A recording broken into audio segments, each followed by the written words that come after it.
Hi guys! So, samahan niyo ako at magluluto tayo nitong bean sprout. So, konting bean sprout lang yung nabili ko kanina. Then, meron ako ditong black fungus. Yung dry black fungus is naibabad ko na siya. At saka yung cabbage, carrots, spring onion, and then yung garlic. So, yung gulay napansin nyo konti lang kasi yung tira ko lang ito kaninang pagluto ko for lunch.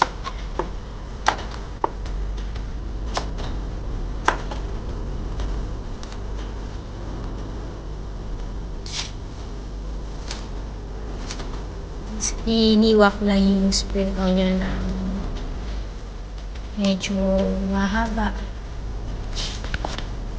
Then, slice lang natin strip yung carrots.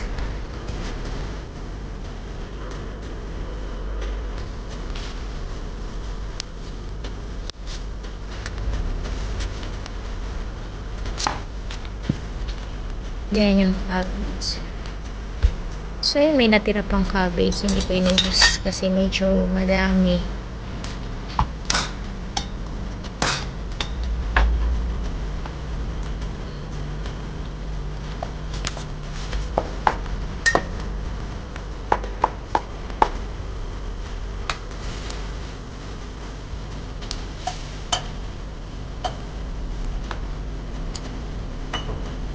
Kainit na tayo ng mantika.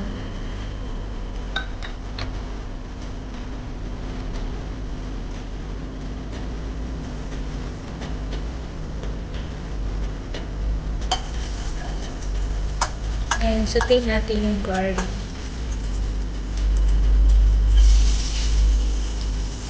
Lagay natin yung carrots.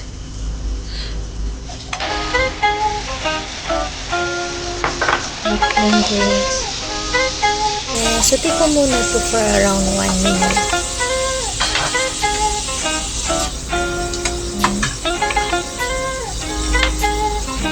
Then, bago ko ilalagay itong cabbage.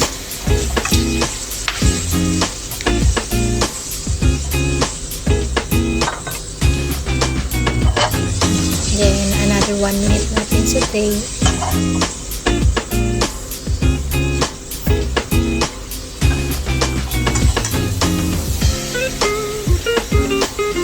So, ayan. Pwede na natin ilagay itong bean sprout.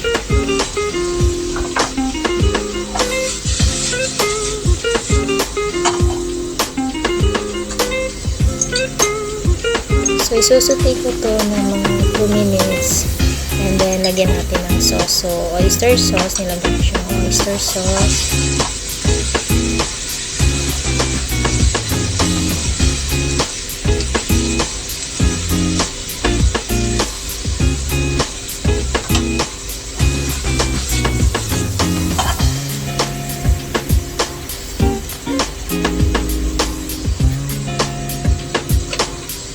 Then, sugar.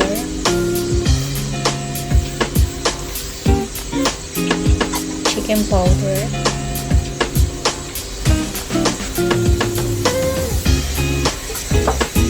And then, fish sauce. Fish sauce yung nilagay ko.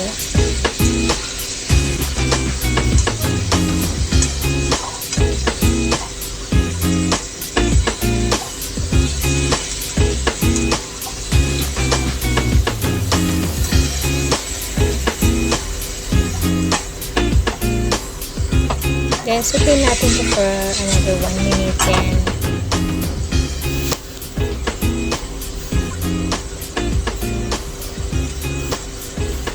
yung last is yung spring onion. So, para mas maganda yung kulay ng gulay nyo, diba?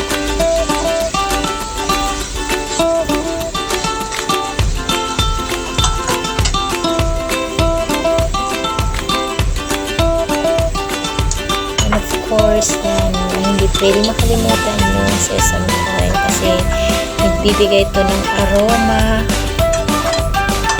sa gulay. So, ayan na siya guys. Ready na.